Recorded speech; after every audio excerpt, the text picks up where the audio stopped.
this isn't just an Indiana story. This is a complete college sports story. Judge Wilken approved the settlement that was being held up in the House, essentially okaying revenue share across the NCAA. I went to dive into the 76 pages. Shout out to Sam Elric, I think his name is. He's a former, I think he's a Boise State law professor or something like that. He was the first one I saw tweet out the paperwork. But holy cow, Brad! Like, I don't know what your initial thoughts were when you like saw it get approved, because I know this was coming, but like this is going to be a whole different era of college football or college Yeah. sports in general.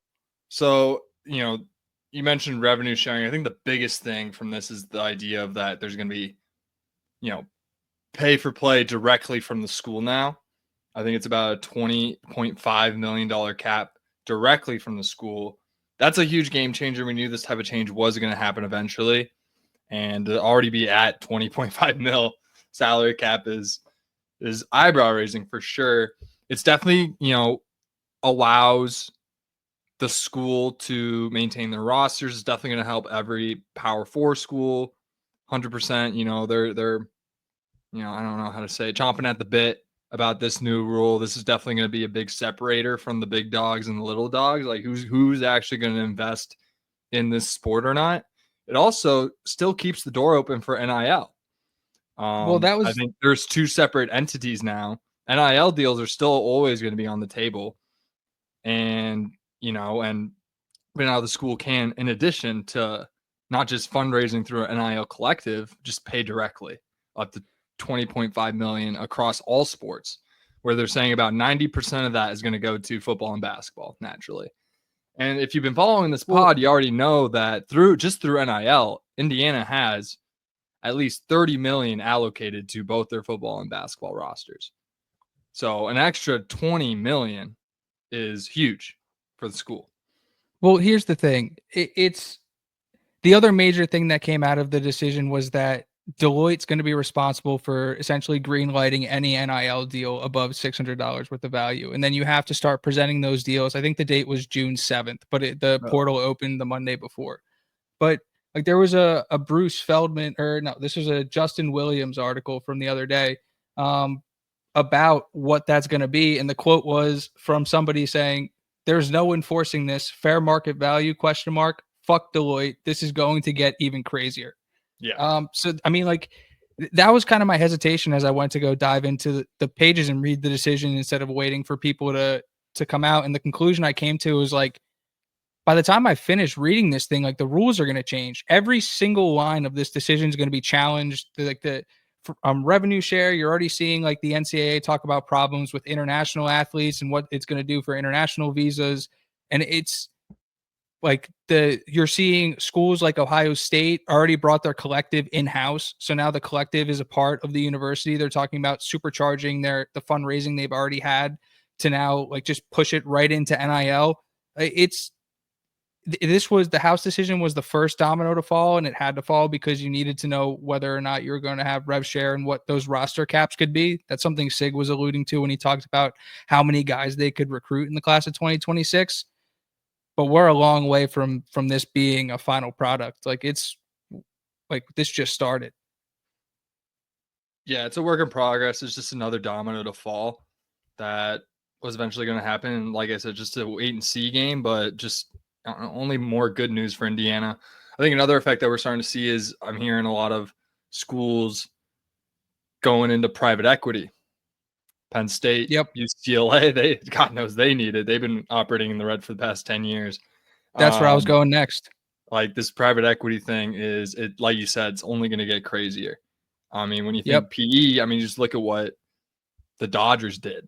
They went into PE and look what they're doing to baseball right now. They said they're ruining the sport. They're the only ones kind of doing that. Everyone else is basically kind of a singular owner for the most part. They're a private equity firm, basically running a professional sports team. So getting that into college athletics is, I mean, it's going to get crazier. I think you're right.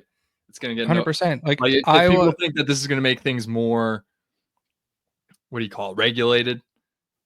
That's far from the case. No, and it's funny to bring T-Cal back up again before jumping into your point about private equity is like he said something about like why would you post any of your deals to Deloitte? Like, yeah, you got a $200,000 deal. They're going to tell you it's worth 60 grand. Like, what incentive do these players have to report these deals and do them like above the table in terms of like putting it up to get cleared? Like, if you secured a bag of that level, like, why would you let anybody tell you no? It's like Pawn Stars style, like tell you your deal isn't as good as you want it to be. I think that's going to cause major problems. And then, like you said, for PE, you look at a school like Iowa, they just hired a former NFL scout to kind of run their revenue share operations. And it's going to be interesting to see what Indiana does in that sense, because obviously we have highly capable coaches and administrators, but this is a whole different beast and it's going to require a position. You look at all of the schools that have been successful in the NIL era and they have specific GM roles and people responsible for allocating NIL and allocating where revenue share is. And I'm not saying that Indiana is behind in any regard, but I do think we'll probably see the hiring of somebody significant in a front office-esque type role as we start to see some clarity. Yeah? Put it out there. Just putting it out there. I'll throw my resume into the ring. You're throwing your hat in the ring? Yeah, I'll do it. Yeah, and John said in the chat, Sig has a plan. He's just waiting to green light it. So obviously everyone knew this was coming in some capacity. So from what it looks like, I've said it before, it looks like Indiana is kind of the gold standard in terms of how to allocate, money percentage wise. It's just all about, getting more money at the end of the day. That's how they're going to be successful. But, giving smaller stipends to freshmen, nothing crazy, going to make sure they're committed to the program more so than the NIL money itself. So obviously we're going to give them something, but not, the world. We're not getting them Bowman money or Bryce Underwood money. They're going to get, typical freshman stipends, just a typical package because, you don't know what we're seeing. And then really allocating the big money for retaining the best talent, your Elijah Surratt's, your Omar Cooper's, your D'Angelo Pons, your Amari Farrell's, your Aiden Fisher's, your Mikhail Kamara's. And then fill in the gaps with the rest to fill in your position of needs, your Fernando Mendoza's, your Roman Hemby's, your Tyler Morris's, your Gandy's, your Hosea Wheeler's, your who else we got? Your Stays, your Jonathan Brady, your Khalil Benson's, your Pat Coogan's of the world, filling in those gaps. And Terry Davis thinks this is bad for IU. Too early. I go back and forth. It is too early to tell.